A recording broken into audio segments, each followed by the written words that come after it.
Ladies and gentlemen,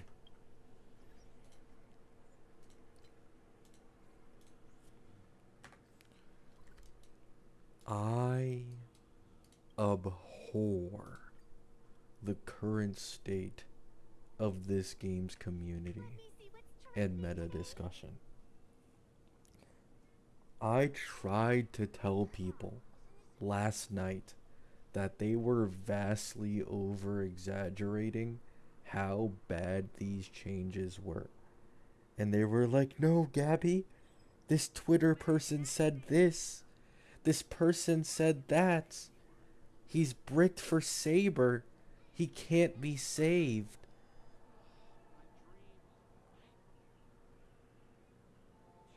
There's no fucking difference. He got buffed in Saber teams because they buffed the attack and crit damage that he gave. You know where he got buffed? The team he got nerfed in the team I'm pulling him on. That's the one that got buffed.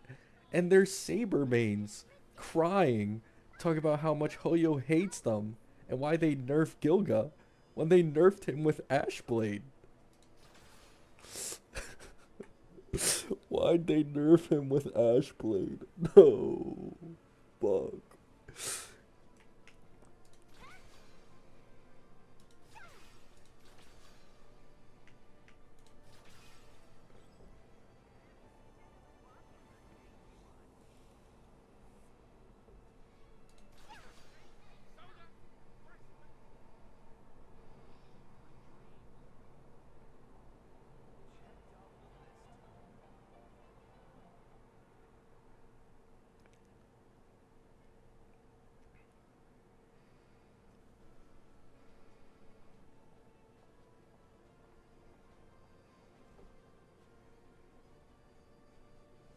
Don't spam, please.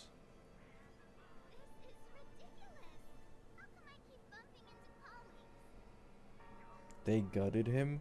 No, they didn't! They didn't! There's no gut! The only base kit change that this guy got is that he now takes 2 to 3 turns a cycle instead of 3 to possibly 4 turns a cycle at higher investment. You know what this changes? One more stack to Saber's joint attack that needs 8 stacks to begin with. That's what changed in his base kit, not including the fact that his team-wide crit damage and attack buff got increased by 40%. It is such an insignificant change that people are doom posting about how he's so shit for Saber just to find out that he's a buff in V4.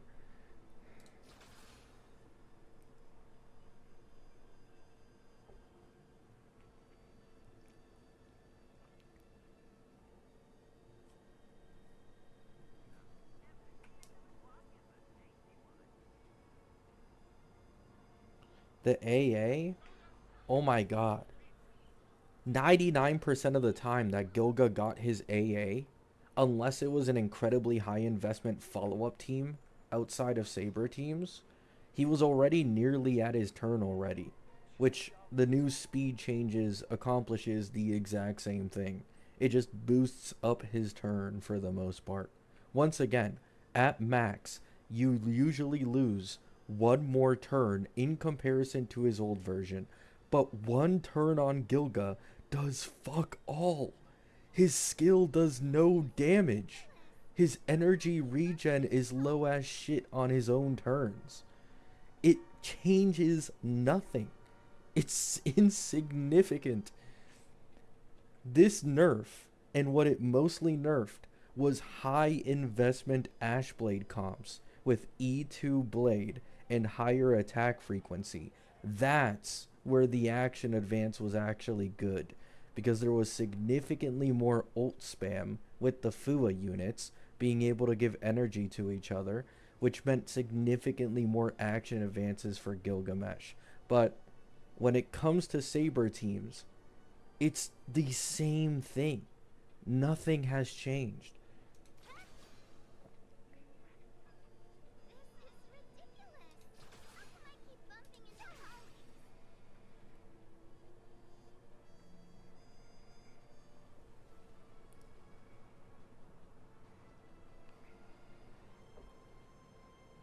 Because of one BS calc. That person has been doing calcs since fucking the beginning of Amphorius. You guys just want to call a calc BS without having any clue of how to calc yourself because you want to push an agenda against a character. It's so annoying. I hate it. Oh my god. I hate it. What this community has become. It's just constant agenda. Every time. Cyrene is dog shit. Ashvale V3 completely ruined him. This guy is never going to be good in any team in the future. Himiko nerfs have officially bricked her. She's not getting any after sales. Silver Wolf is going to be the weakest Annie main push that this game has ever seen. I'm tired of it all. Fuck this shit.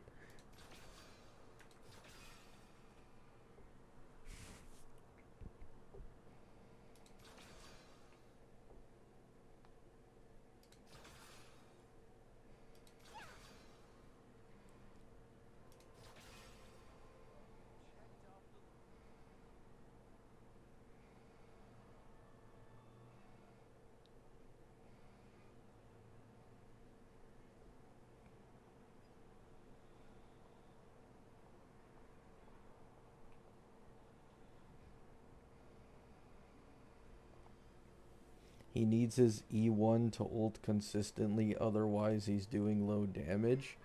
I mean, yeah, but like, he already had a low amount of ult spam even before.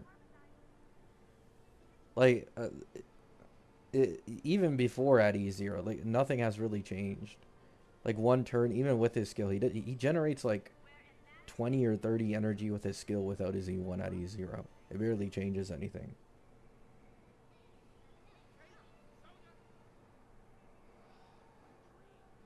The earlier version calcs were already flawed by his own admission. Oh my god.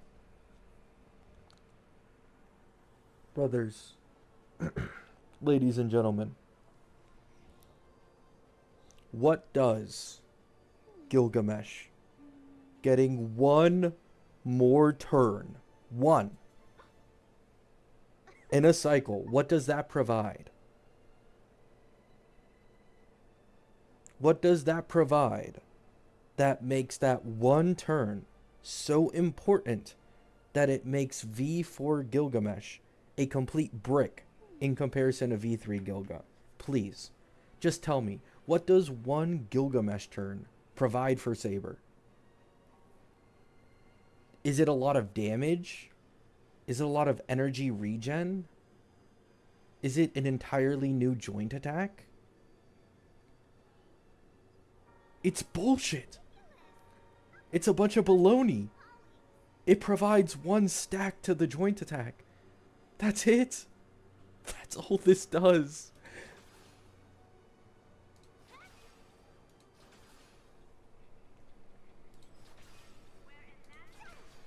The ability to not leave the boss at 1%, but he increased his team-wide buff for Saber from 60% attack and crit damage percent to 100% attack and crit damage percent.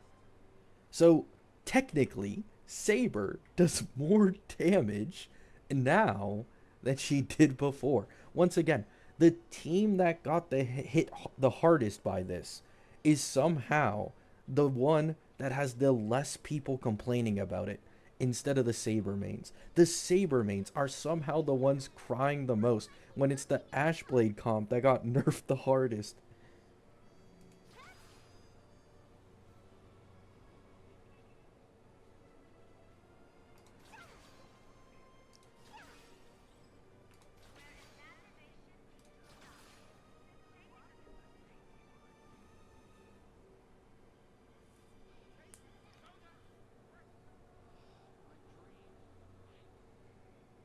Will you be streaming pulling for Cyrene?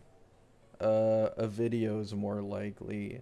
I don't think I'd really make a stream for it, because, like, that's kind of just fake excitement, you know?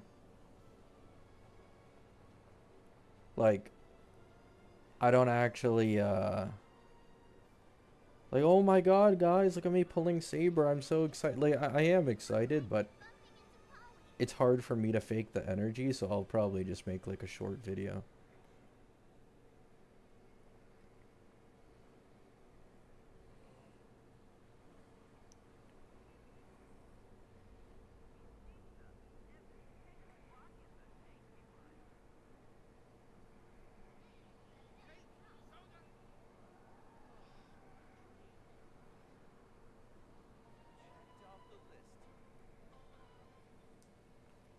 That's because V3 fucked up Saber synergy and V4 didn't make it any better. I feel like you guys just want your fave to be like a top 3 DPS in the game. And then if they're not top 3, you doom post them as being complete shit, and then you beg Hoyo to change something as if they listen to you. Like, I just don't get it. Like, what's the point of throwing a hissy fit every time a specific character isn't in the top 3? And even then, it's like, they're giving Gilga for free. Already, Saber's team is pretty cheap because you just run RMC plus Gilga plus Huohuo. It's like 3 free fucking characters, one through the golden token. And then if you get his E1, the entire team just gets 30% defense shred. Like, in reality, when you go ban for most, like, new teams from V3, Saber is on par, if not stronger, cost versus cost. The same thing with Archer. Like, Archer's team is cheap as shit. The same thing goes for Saber. Her team is cheap as shit.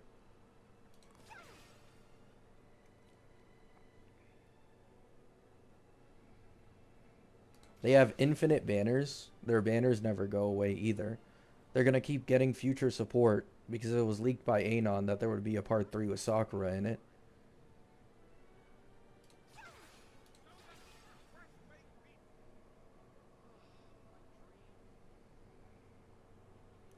Why do people crash out so hard in these betas? It gets worse every single beta. I'm telling you, it's gotten so much more brain dead, the discussion on like new characters releasing, because it feels like 99% of people just download their opinions from someone else without actually being able to like have their own thought process to like, oh, I wonder what these changes changed. How does the rotation change now, right? Like there's none of this thought process. It's just instantly, oh my god, I just saw this person on Twitter say that all of a sudden Gilga's a complete brick and now he does nothing for Saber. He must be completely dog shit now. This game is just ruining these characters, you know?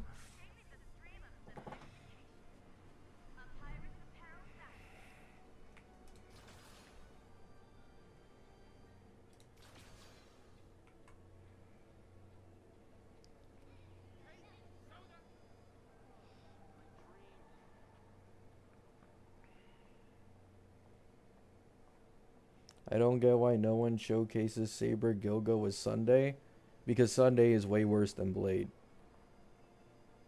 Like, until he gets his Nova, Sunday... okay, you need to understand this. Gilga does as much damage as Saber does on the team. So, when you have a hyper carry action advancer that's only buffing 1, it's a bit uneven. And then on top of this, even outside of that, even in a buffs versus buffs competition, he gets completely washed by Blade. So Blade is a lot more synergistic because he's AoE.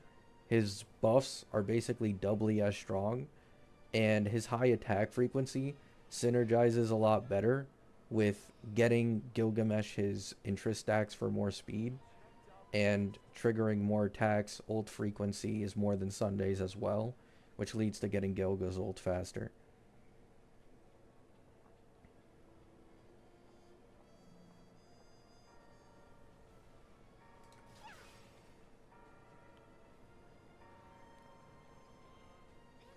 If in the future they make Nova Sunday like Nova Sparkle, where a majority of the buffs are like team wide, then yeah, Sunday might be better than Blade. Yeah. Because he also has energy regen on his ult. So if that becomes team wide, I could definitely see it. But you just gotta wait till then.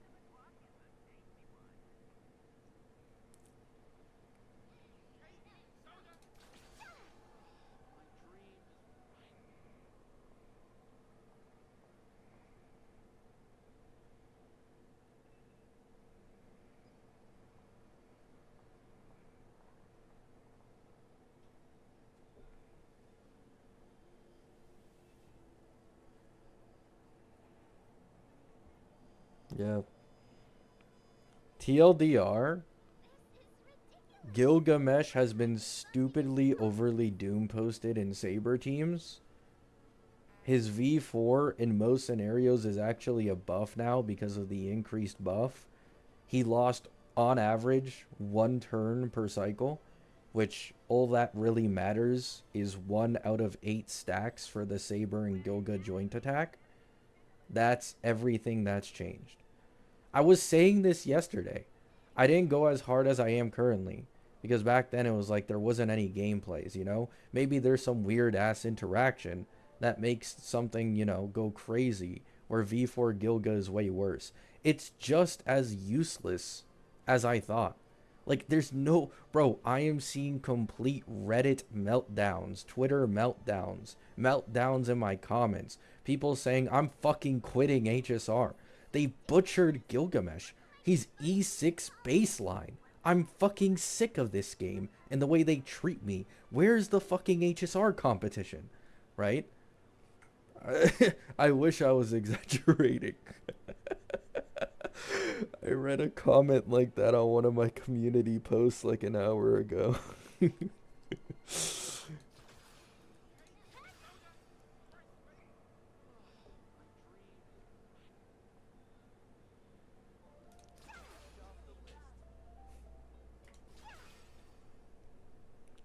The Ashblade team isn't as good as it used to be, but the Saber team got a slight buff. Yes, basically. In 0 cycles, maybe if that one Gilga turn is the difference between you maybe being able to trigger a joint attack in that 0 cycle, you may see a bit of a difference in 0 cycle clears. But over a larger amount of AV, such as 2 or 3 cycles, it would average out, of course. And because the one Gilga turn in the grand scheme of things just doesn't matter enough in Saber teams, it wouldn't matter that much, right? It's more highly invested Ashblade comps where the attack frequency and ult frequency is a lot more significant than Saber teams. That's where the nerf hit with the action advance being changed to speed. Because before, in like, let's say you have Gilga in this full E2 team, the ult and attack frequency is so fucking high that he's constantly action advancing himself by like 40 to 50 AV, right? Like imagine getting constantly action advanced by Sparkle for free.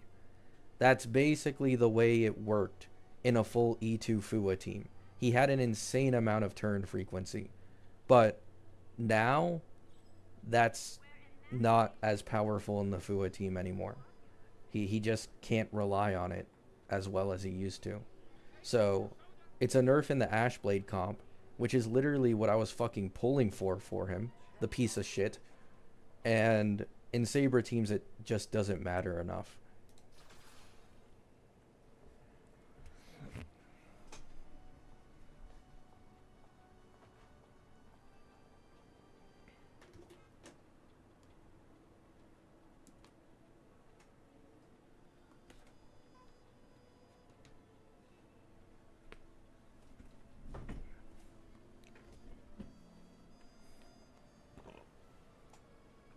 I saw the comment. Yeah.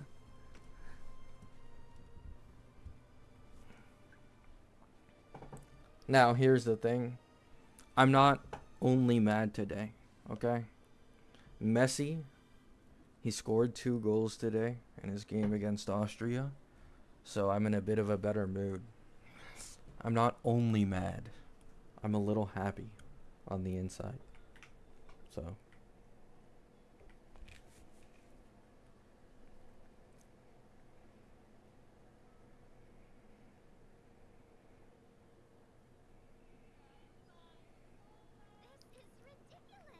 I like this playstyle with constant turns.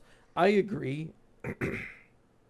I prefer the constant turns over the speed. Now, yes, I have a little bit of bias and agenda here because, cough, cough, it's not like I pulled Ashville and Emblade just to play him in his main DPS, right? But, I mean, the action advance was one of the main causes alongside his energy regen for his infinite ult loops. So, like I get the change. And like even if they wanted to change it, they would have had to change the requirement to be like significantly higher now for his interest stacks, for example, and people would still complain. Like this is, I'm not gonna lie, this change that they did, even if they kept the action advance but then made it so that you required more interest stacks, it would still be nearly as bad as this change. I'm not gonna lie. Like they just decided to go this route, but there wasn't many better routes to go. They could have reduced his ult cost. The thing is, if you reduce his ult cost a little too much, the value of specific energy supports becomes incredibly high, and like even higher than it used to be. And you end up in a situation where his energy cost might end up being so low to try and get rid of the shenanigans that you get a, I mean, his ult, yeah, his ult is a 1400% multi against one target. And it's 400% more for each target on field, with 1000% of that multi being bounce. You know, you could end up in some shenanigans where like he'd be astronomically stronger than Saber because his ult cost is now way less. Something like that. Hello.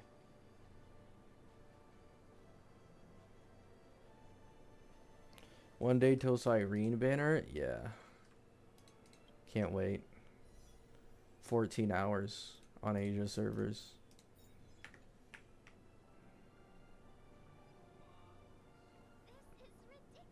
The maybe increases skill damage. Well, they have that sold behind an E2, so. But yeah. Yeah, that's kind of the Hoyo classic. They just kind of sell it behind an E2. The Zero Jades, chill out, chill out. This is my Phanon account, so like I'm constantly throwing in single pulls to see if it's possible for me to get E2 Blade before he goes. But no luck.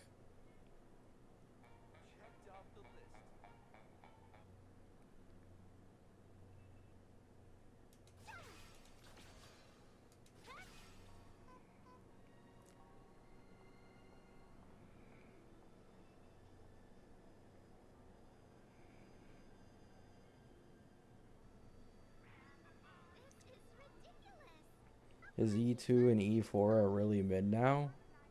Um, if you want good consistency with the speed buffs on him, the E2 matters significantly more now than it did back with the old action advance. Not gonna lie. Because they buffed the E2 interest by making it so every time he ults, he now gives himself 5 stacks instead of 3. So having his ult is decently important for getting his interest stacks back up if you want him to, let's say, take like 3 turns in a cycle instead of the normal 2 that he already does.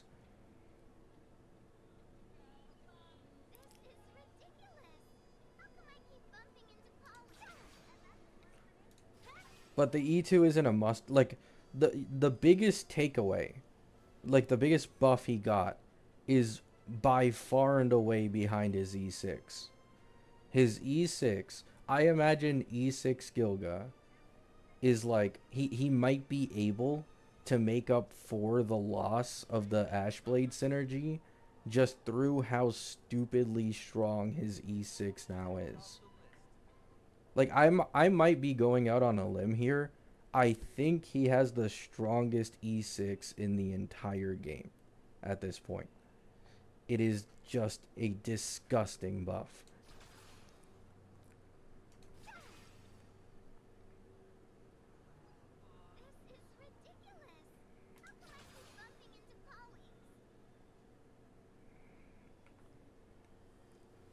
E6 merchant, yeah. I mean, to be fair, it makes sense. Saber is also an E6 merchant. She's been an E6 merchant this entire time, so the two are E6 merchants together.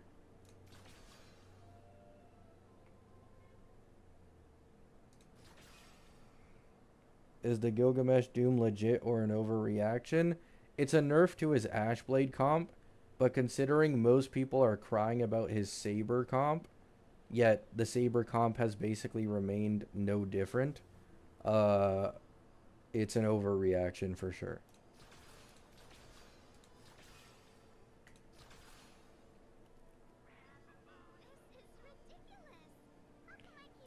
Cyrene or Emblade for Anoxa? Cyrene.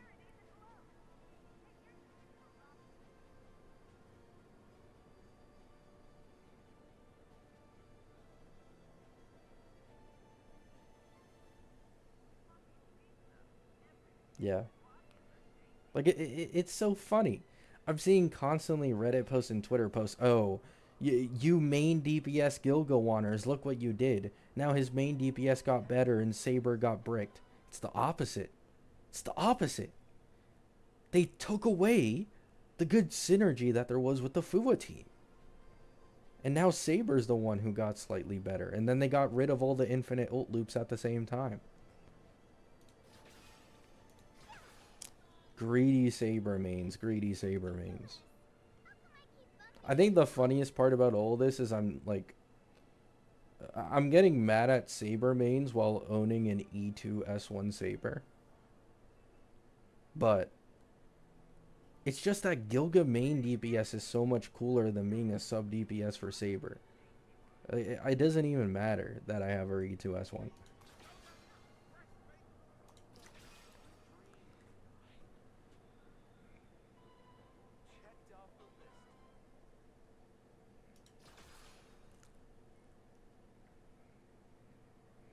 You're part of the problem? I mean, at least I don't lie to myself about my fave character's meta performance. You know? I don't overly doom post it. Like, I still think Gilga Ashblade team is perfectly serviceable, especially considering Gilga is free. You know? Like, I do feel like people are over exaggerating it. Like, I bet you, like, E0 Ashblade Gil is probably going to be able to clear all endgame content for, like, this entire version without even needing to go into Gil's Eidolons. That's why I think Gil still has value, because it's like, you can use him as a bit of a preview DPS for the Fua team, and then you can decide, do I fuck with him enough to go into his Eidolons, or do I pull Avin? You know? Like, you can just decide after a few patches which one you'd rather go for.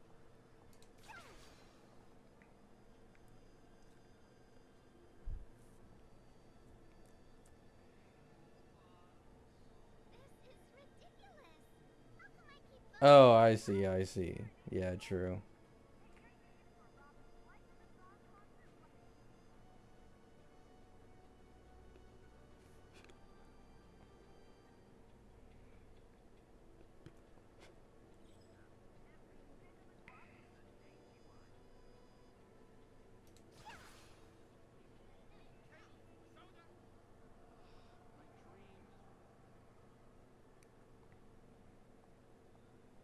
Yeah.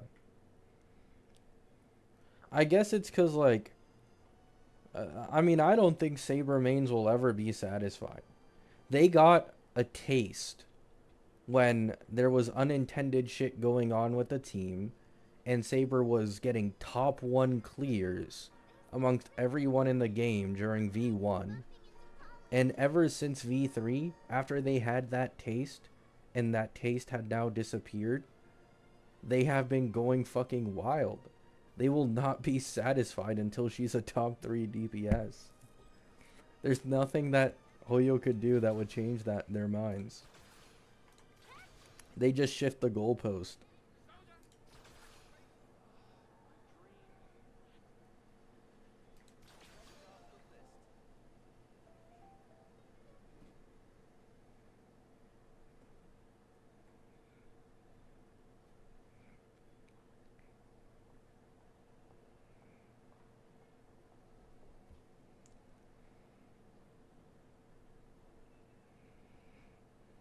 Gilgamesh, the first T6 character? Yeah, like, the way people talk about him is like, he's done. He's ruined. He has no place in the meta. Doesn't matter. Makes no difference for Saber. Just replace him with someone else for Saber. Barely makes a difference. It's insane to me.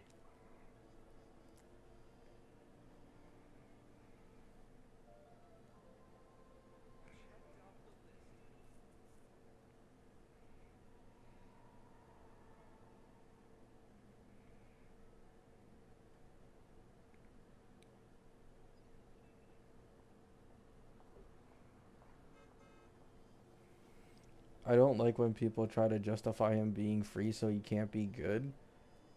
The thing I don't understand is he's not even bad. Like, he is good. He just isn't great. This is what a lot of people get twisted. He isn't great, right?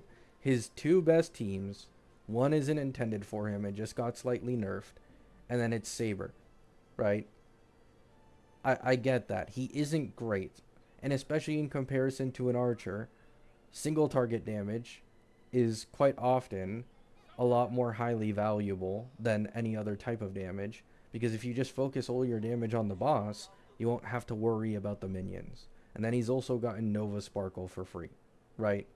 But you just can't expect, in all honesty, every single team to be Archer-esque in terms of the ease to entry, and as well as like the strength in lower target scenarios and the stuff like that.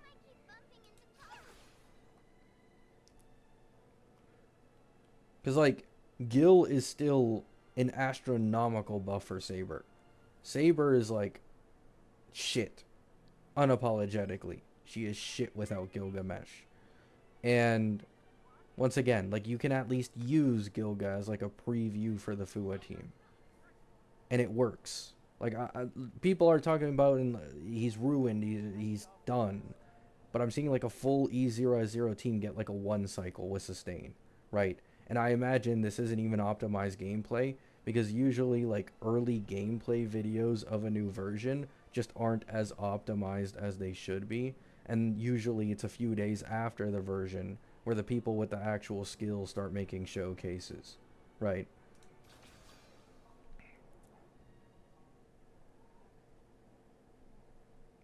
Like, for example, I saw people trying to doom post Saber with Gilga after these changes because some dude uploaded like a 24 cost with Plight and it did in 0 cycle. But then I actually checked the video and the guy's putting it on auto. You know? Like, the auto is obviously going to absolutely butcher the shit out of this gameplay. You know what I'm saying?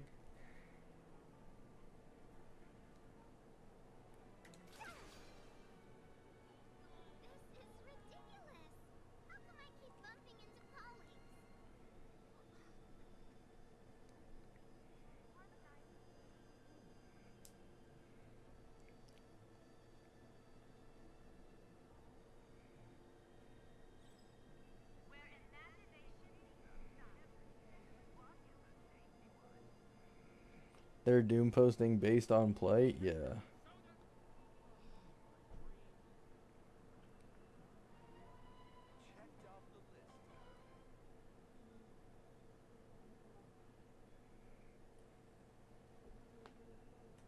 Yeah, I know. You do need to be a little more aware when playing with Gilga now, and when to time like Ally and his own ults, even at higher investment, especially with his E2, because of the way the speed stacks work.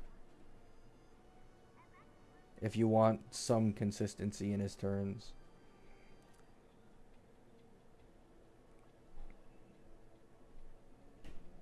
Like, once again, I don't think Gilgamesh is a great unit. For Saber mains, despite how much they doom post him, he's still a godsend. He completely saves her. But like, in general, he's not a great unit, right? But he's a good unit. He does what he has to. He's not necessarily special in the meta, but he has his own place.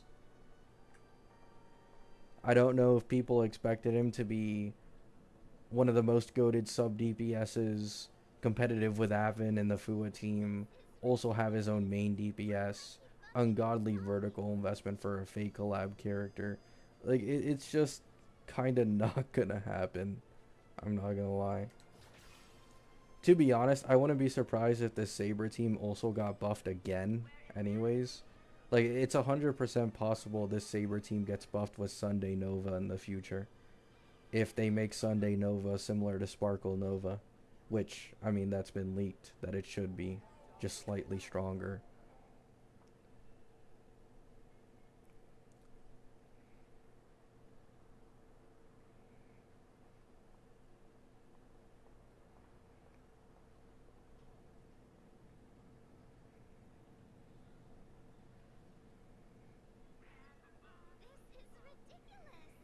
Oh yeah, the Sparksy and Yao Guang Doom posts as well. Yeah.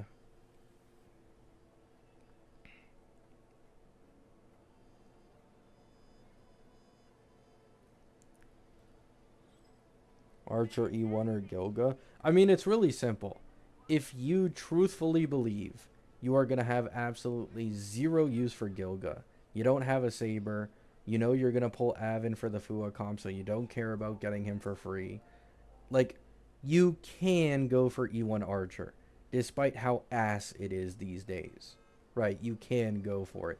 Because at least it's better than something you're technically never going to use in this case scenario. But like, I'm seeing people genuinely asking. These people like Saber. They have Saber on their account. Oh, I might as well go for E3 Archer instead of Saber at this point. Or sorry, Gilga. I've seen it a few times now. Like, is it worth it to get E2 Archer or E3 Archer instead of Gilga? I have Saber though.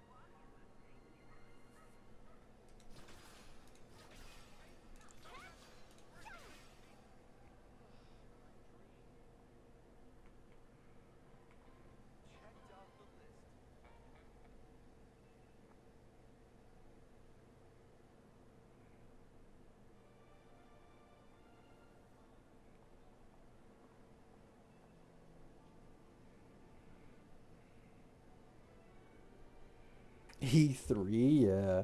They said E3 because I put them closer to E6.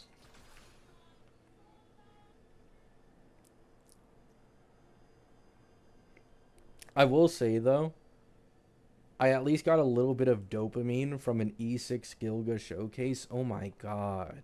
Like, dude, listen. Like, as we people can slander him whatever they want. Bro, his E6, even if like I'm never going to touch it and you are never going to touch it. I just watched a gameplay where his ult did 33 million damage. Oh, oh, it was so satisfying seeing that big number.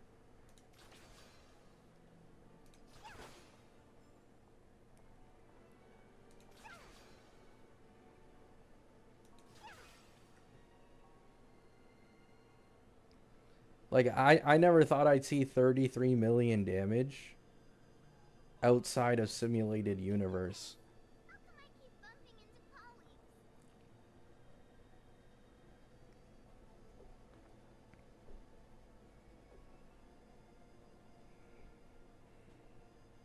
You might. Well, yeah, but it'd basically take like an entire version's worth of me saving for his E6, and I don't know if I can do that. Like, I can't be completely sure until I see Avin. If I end up fucking with Avin, then like there's a decent chance I just drop his E6.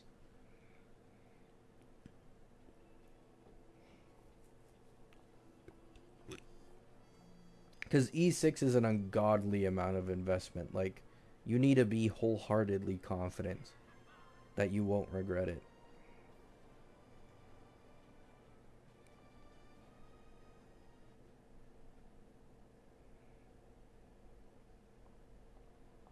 Say something positive about Gilgamesh. I mean, it's an E6. Like, 99% of people are never going to hit this, so they don't even care about me glazing it. But it's just such a disgusting E6 that's, like, really satisfying that you can't help but, kind of glaze it a little bit. It adds 800% more bounce multiplier to his ult, and then gives himself a 300% 100% crit damage self buff, which is just astronomical.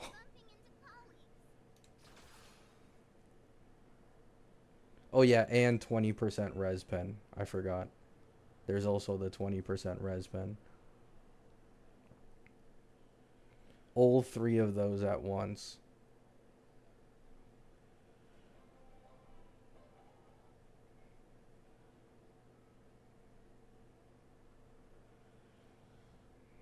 Do you see the Yap Yap calc since yesterday? Why do I get a feeling? Still nothing's changed. Unless there was another beta version I didn't see.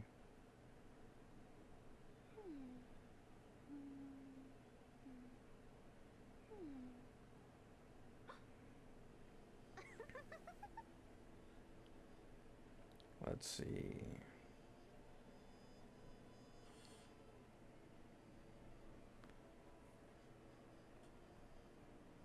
It's still the same. Okay. Wasn't she at 2.8 mil? She's still at 2.8 mil.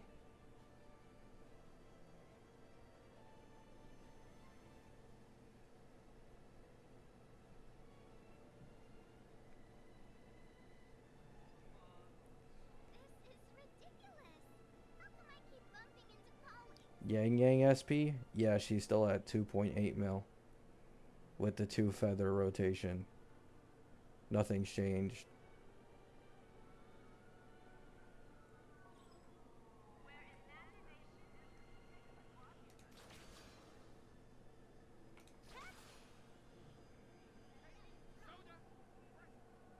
Oh yeah, Himiko Nova animations are really sick.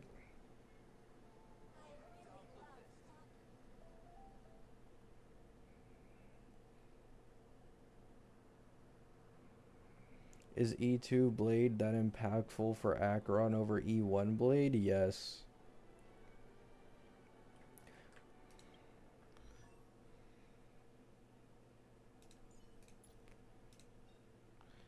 When, for one, on Acheron teams, Blade already gives more ult damage buff.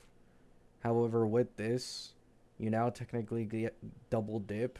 You get 75% more of a damage buff in compared to Fua teams. Lower charge for follow-up, so it's easier for him to follow up more frequently, leading to more Acheron stacks. And then if you play Acheron with Ashvale with an E2M Blade, which I do believe is actually her best in slot team with E2M Blade, you benefit from Ashvale's follow-up buffs because now her ultimate counts as a follow-up attack. Right. So this right here. When Ashvale's on field, crit damage dealt by all allied targets increases by 40%, and crit damage plus attack additionally increases by 80% for follow-up attacks. So you not only get Ashvale's defense shred and his E1 or S1 buffs, but you also get this buff if you have E2M Blade on that team.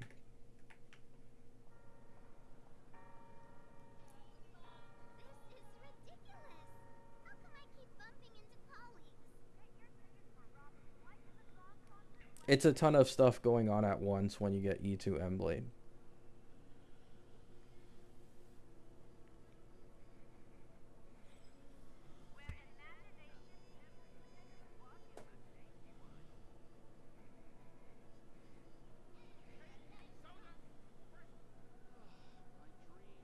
Quality slop. I feel like the only context in which quality slop might work is like Unreal Engine 5 realistic graphic games. Like, they are quite overdone these days, so people would tend to call them quality slop, but that might be the only thing I'd consider.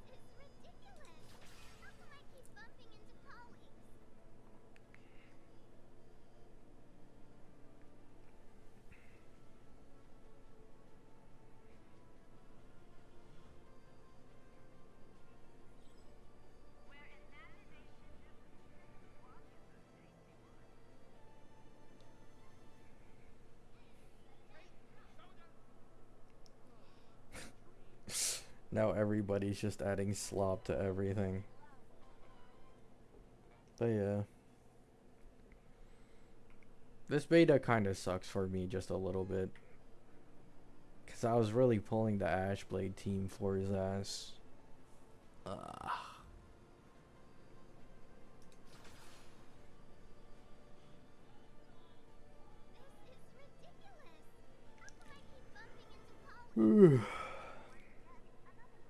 Gabby slop? I mean, that's pretty accurate.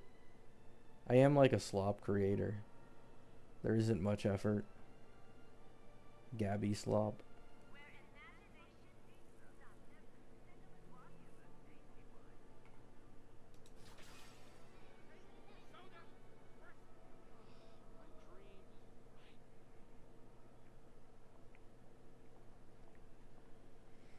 HSR is free character slop.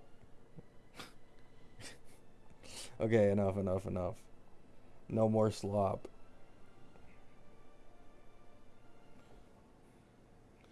Lost interest in the beta after V2? Yeah.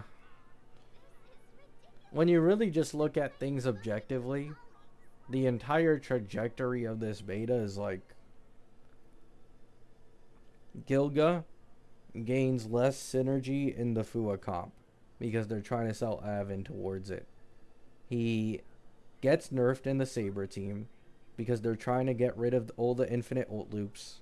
They fail. V4, they finally fix it by reducing his E1's energy regen and changing the way his interest stacks work. Saber teams still are basically the exact fucking same. Like nothing changes in the slightest. And Fua teams are slightly nerfed. That's basically like Saber is still getting an ungodly buff from Gilga on the team, and she's still heavily reliant on him, and she's still like a top 10 DPS with him, right? It's like a top 10 team, and it might go further with Sunday Nova, depending on how his Nova goes. The same way like, Archer got Nova Sparkle, right? So when you really look at things like from the outside, without seeing like all the agenda going on social media, this beta is probably one of the more simple ones. One of the most simple betas ever that we've ever had. But somehow it has some of the most doomer, brain dead shit going on.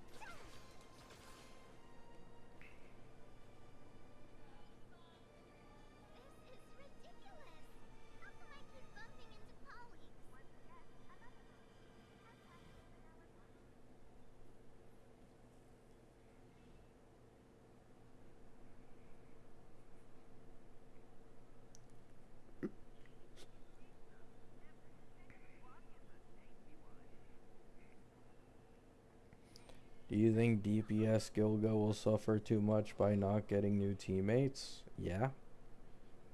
That's kind of normal. This just applies to all the fake characters. They're not getting any intended teammates directly. It'll only be indirectly, like Archer with Nova Sparkle, right? Like, people like to glaze Archer, but like, they don't realize Gilga and Saber do not have like a Nova Sparkle equivalent support in terms of like that type of insane synergy with the rest of the team like Archer does. And that's why Archer takes the lead currently. That's why I keep bringing up Nova Sunday. It's 100% possible that if Nova Sunday becomes more like Nova Sparkle with his team-wide buffs, his action advance, his energy regen on ult, the change to his E1, he's basically a Nova Flare Sparkle equivalent, but for the Saber team instead.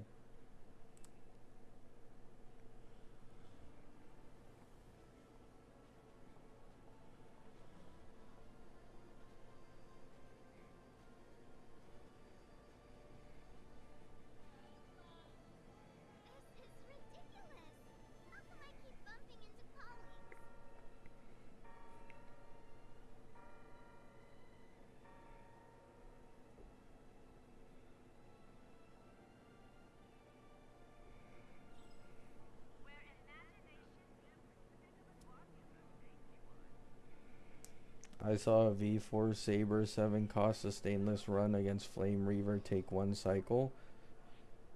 Can you not look at one singular video this early into beta changes and immediately come to a conclusion of how good or bad a character is? Like, this happens every beta.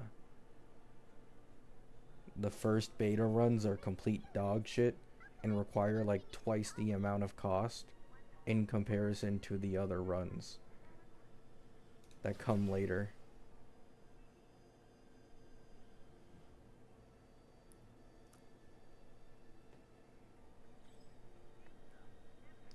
No Nova Flare in 3.5. The Nova Flares are probably 4.6.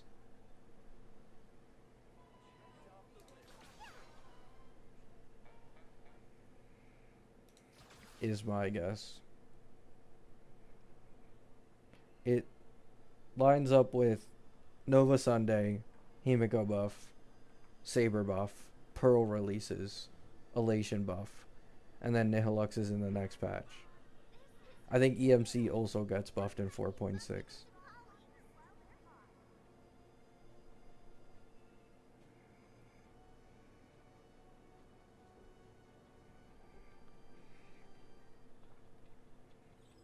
Jiao also releases.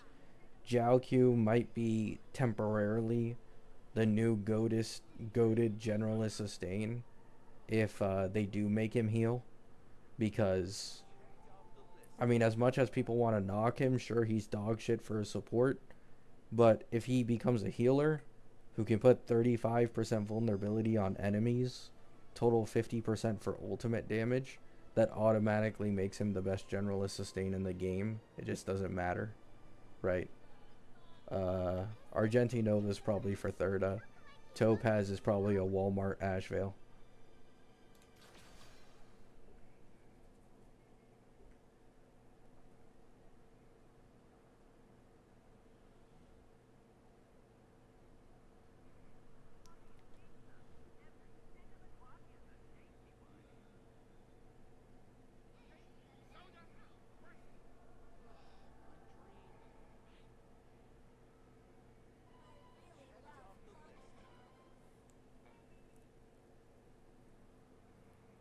Argentinova is for Gilga.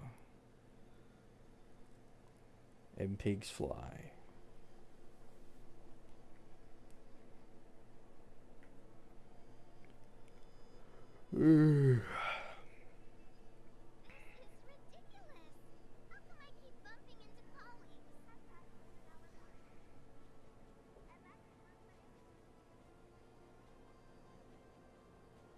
Guys, they are never gonna make original HSR characters for the fake characters. Unless indirectly.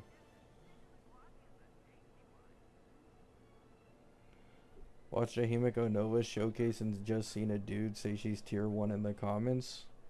Welcome to the casual person who partakes in meta discussion and vastly overreacts whenever any nerf happens.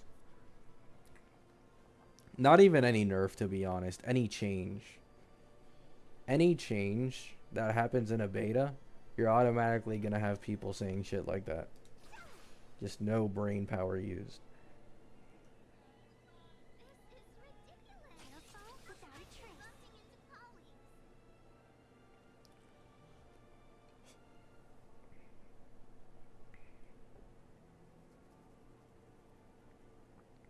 I saw one say that she's worse than Phanon. Yeah, like, this is what I mean.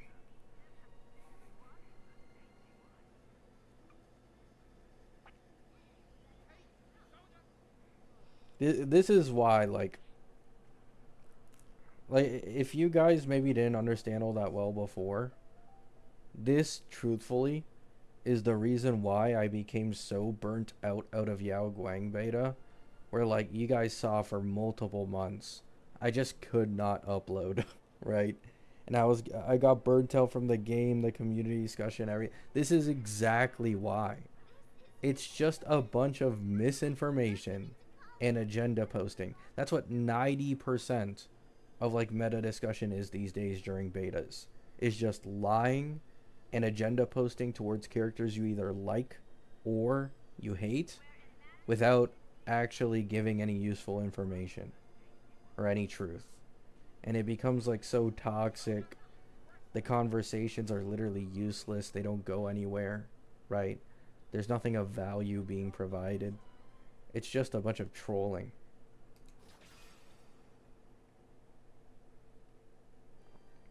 Doom post. Hello, Burley.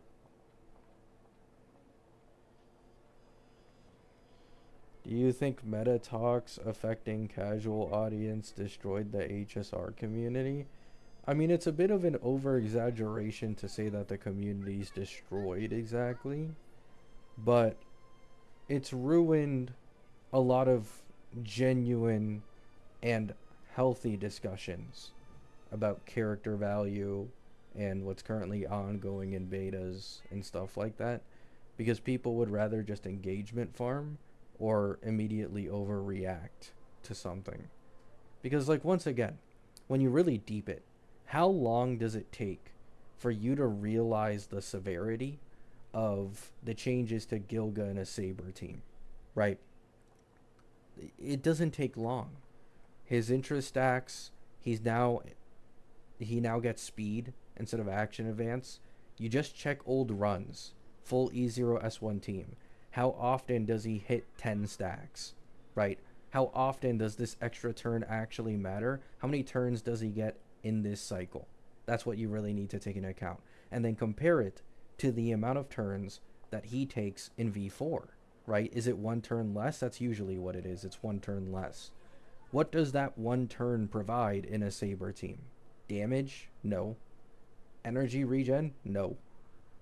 The only thing it provides is 1 out of 8 stacks towards the joint attack, which is just so insignificant.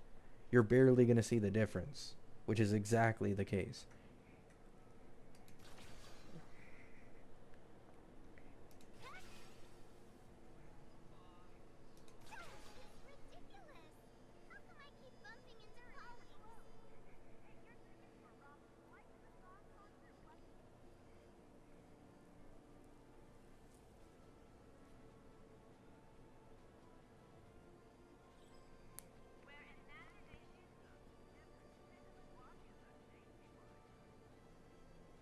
Yeah, like for example, people were calling Rin in the last V3 like this hard break for Archer.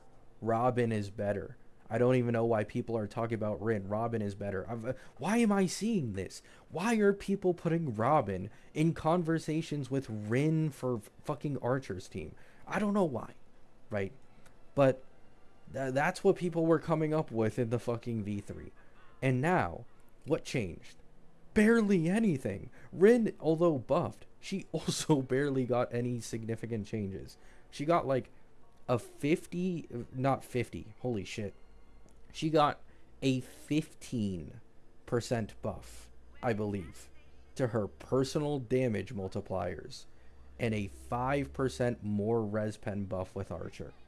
That's what she got. And people are celebrating like Archer just got given fucking a Dahlia level support. Like she went from worse than Robin to oh my god, Archer's eating it up. Rin is goaded T0. Wow, let's glaze because of the most minor buff ever. Like it is a buff, but like it goes to show you how insanely these people switch up on like the smallest thing. I swear to God.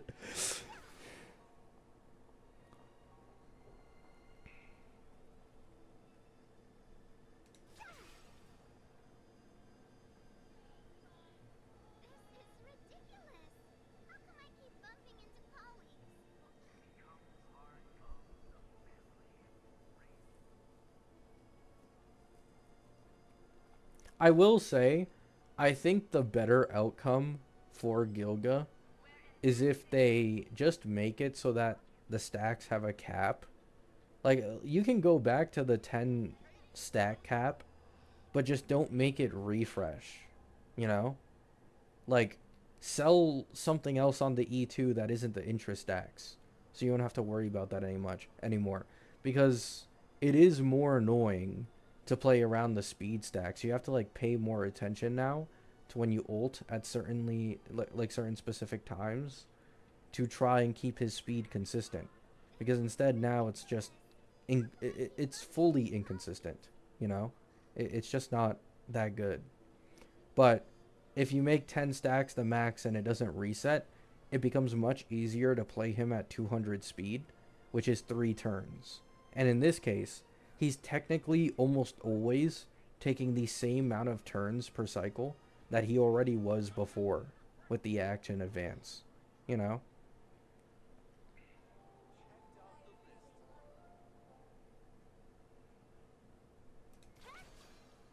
That is a bit of a QOL change I'd take that I think is fair criticism, because nobody likes the inconsistent speed tuning.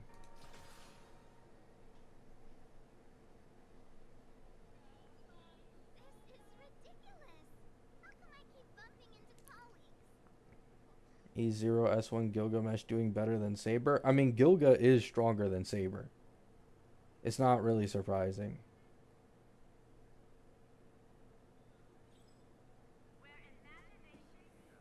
Like, this beta doesn't change anything.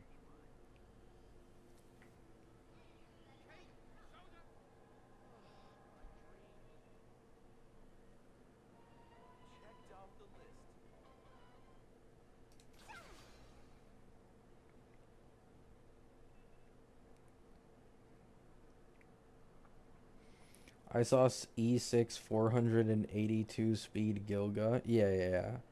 At the incredibly high investment teams, where the ult frequency and the follow-up frequency is incredibly high, his speed just starts going nuts because he's like hard over capping on interest stacks. He's at like the 40s, the 30s and 40s.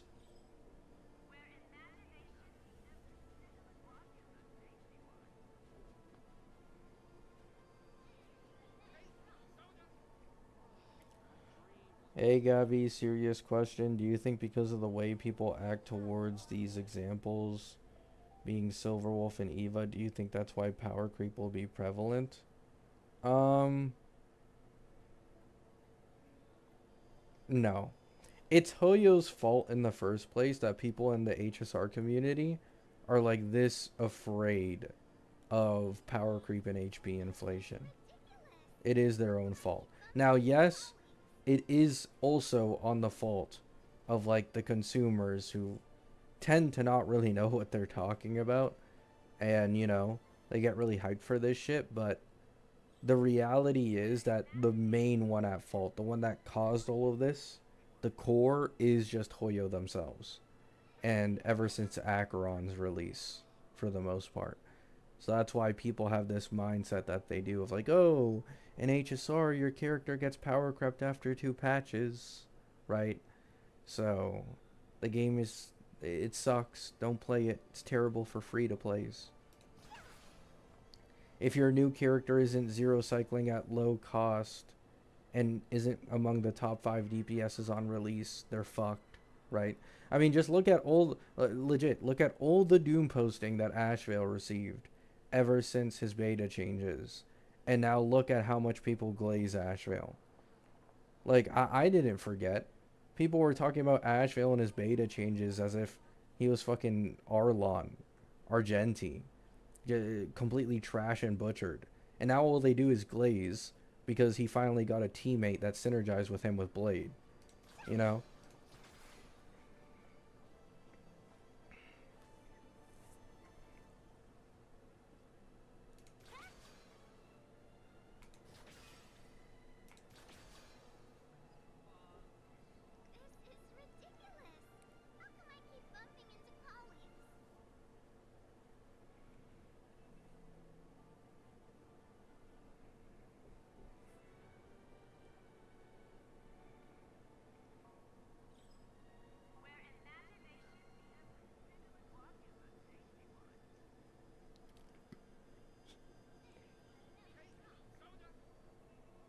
Yeah. And like, someone can make the excuses for not vertically investing in a specific HSR team, usually, because you don't know when a banner's coming around. You don't know when this guy's coming around again.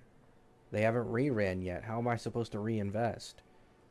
People who have these fate units genuinely have the least of an excuse of any like people who play teams in this game to be like, oh, I can't go for the verticals. Like, their banners are infinite, right? Two of them have been given for free. They consistently have Lycone events where if you spend 200 pulls, you get their Lycones for free. Now, in fairness, Archer and Gilga's Lycone are both mid as shit. Okay? I'm not trying to glaze it or anything or say that it's a good thing to have a Lycone pull event. But you get my point. Even if the vertical investment isn't the best, like getting Rin E0S1 to upgrade your Archer is incredibly easy. Getting Gilga and his E1 to upgrade your Saber is one of the easiest things in the world. But it feels like people just kind of refuse to.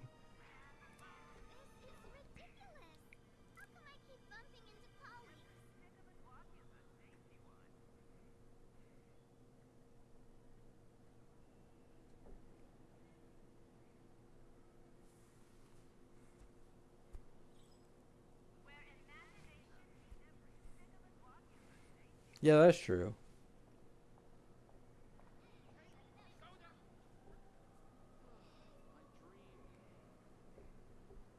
But yeah. But this is why I don't understand it. I don't even watch Fate, right?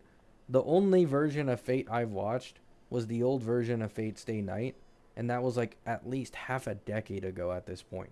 I barely remember anything anymore. And I somehow have more interest in Gilga than these so-called mains do that I see across social media that are just instantly doom posting without understanding the changes. I understood the changes. I saw the massive change to his Eidolons and his E6, and the first thing I thought of was like, is it worth it for me to long-term invest in this team because I really like Gilga? And then I go on Reddit, and these people are talking about. They literally put a poll in the Gilgamesh mains Reddit of like, are you pulling Gilga now, or are you completely dropping him? I put that I'm pulling him, and I swear to God, I was in the minority, like vast minority. I'm in like the 20 to 25% of voters in Gilgamesh mains saying that they're pulling for Gilgamesh, and the other 75% are saying fuck this. Like, are we serious?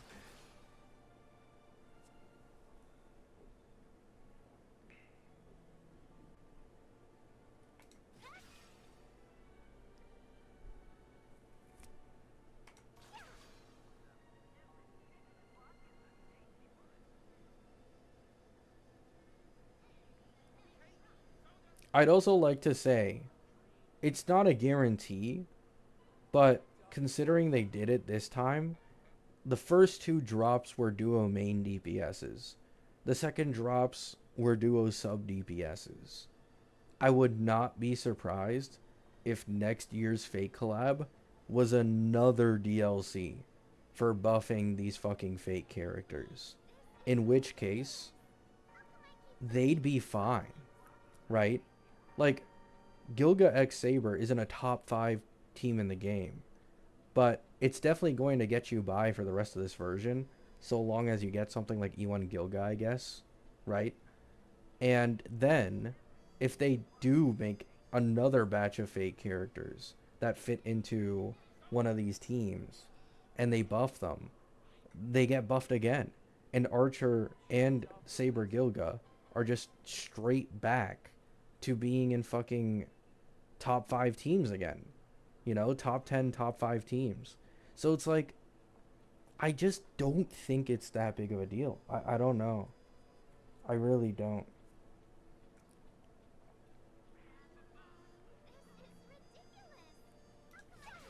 I feel like I don't know. I feel like I'm in the minority with the way I'm seeing shit online in terms of the way I think, I guess. I feel like people are so hyper fixated on zero cycle performance. Like, I think that's what's happening here. People are so hyper fixated on low cost zero cycle performance, they're letting it completely dictate what characters they pull.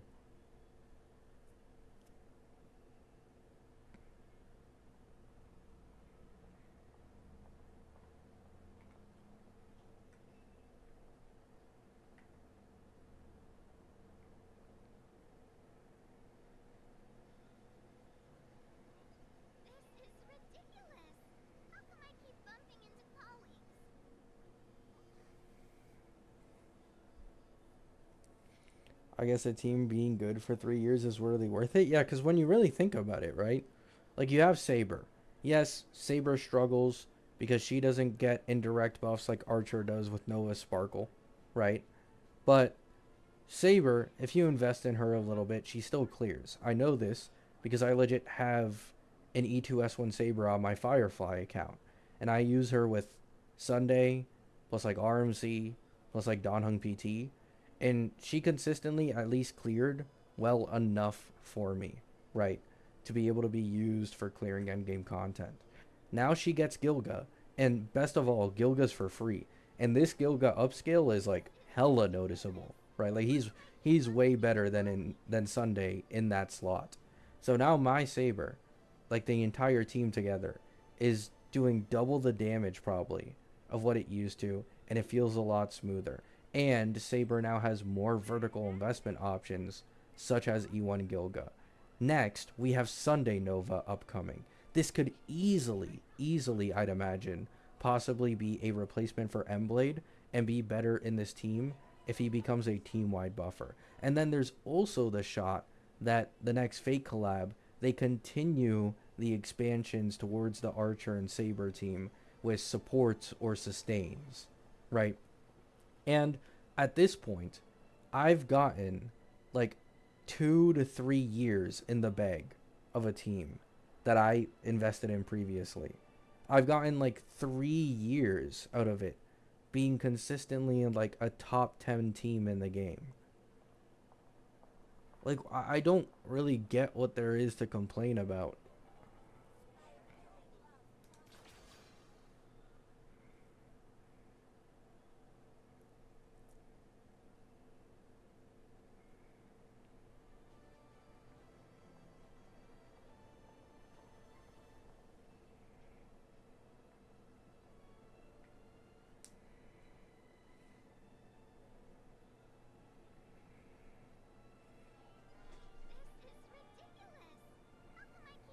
I mean, I agree. This, at the end of the day, like, Hoyo giving the community a taste to begin with of V1 Saber Gilga strength, that was a mistake on their end. And I already made my own community post about this. They are idiots. Genuinely, they are idiots. The fact that they could not foresee that constantly making teams that got better and better QOL and stronger in terms of generating resources for the entire team without having to take their own turn in the slightest. How they didn't ever expect it to eventually implode on itself to the point where infinite ult loops would happen is beyond me. Like, I can't believe they had zero foresight for this shit. And they put no caps on RMC charge. They put no cap on that. Himiko Nova also has an infinite ult loop because of her high attack frequency. It's embarrassing, right? It's 100% embarrassing from the company to not have been able to balance these kits, at least even just earlier, right? But at the same time, the community just can't expect to get that really ever again, you know? It just is what it is. You have to take the hit.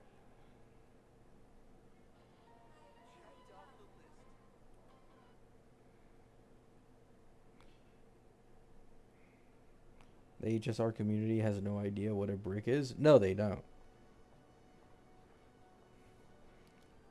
Like, the majority of the HSR community will start calling characters a brick the second they drop to like T0.5 instead of T0.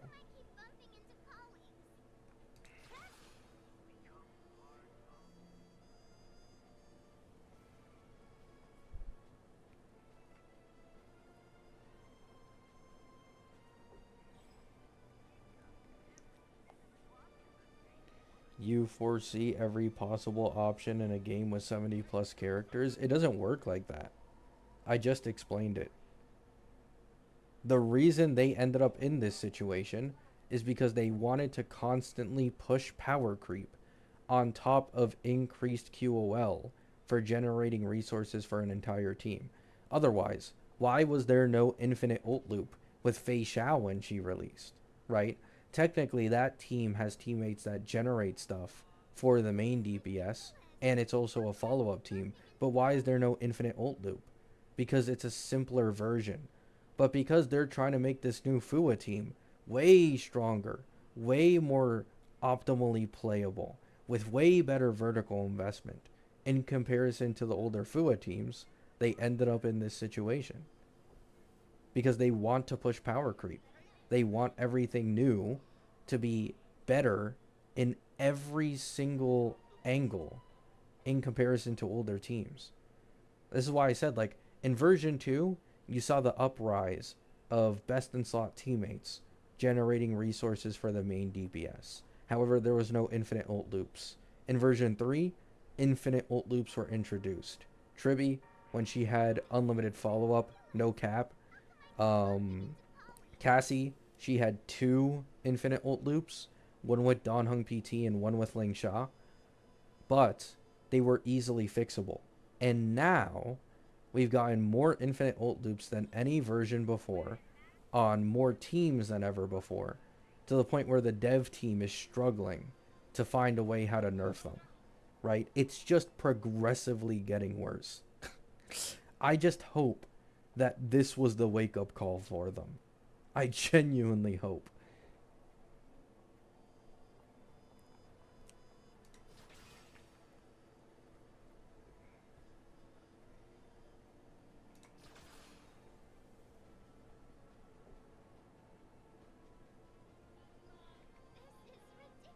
Yeah.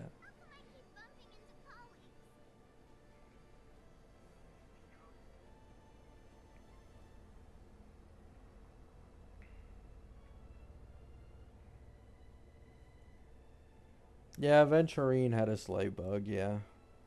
It was, whoops.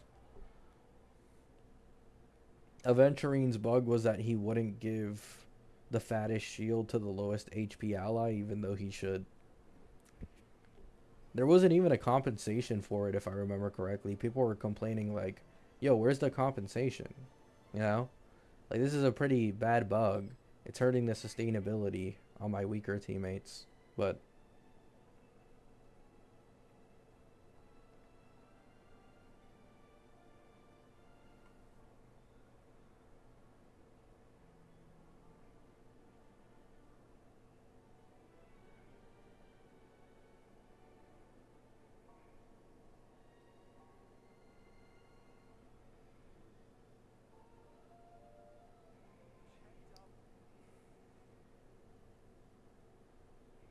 I didn't say it was every unit. The point is, that's the philosophy they use with newer characters. Ceridra couldn't power creep anyone because there was no one to power creep. There was no competition. There's no one who does what Ceridra does in the entirety of the game. Unlike Fua versus Fua. Or HP scaling versus HP scaling.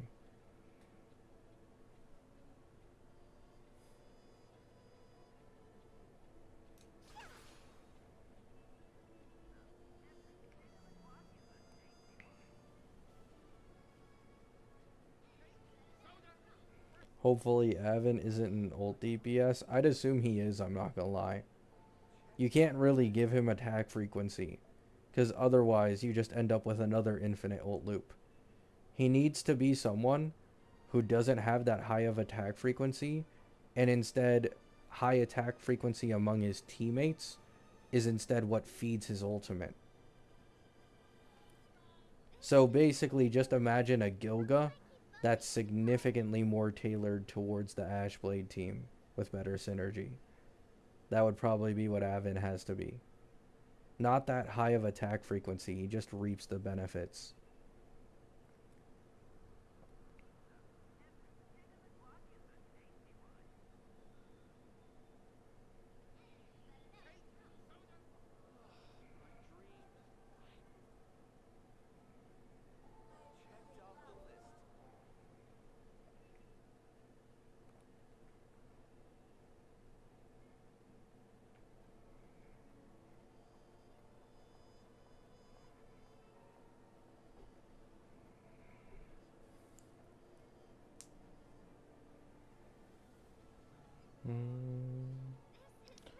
Alright, chat. I'm gonna end the stream here because, I mean, I'm just tired as shit. I haven't slept yet. Hope you all have a great day. Hope you all have a great night.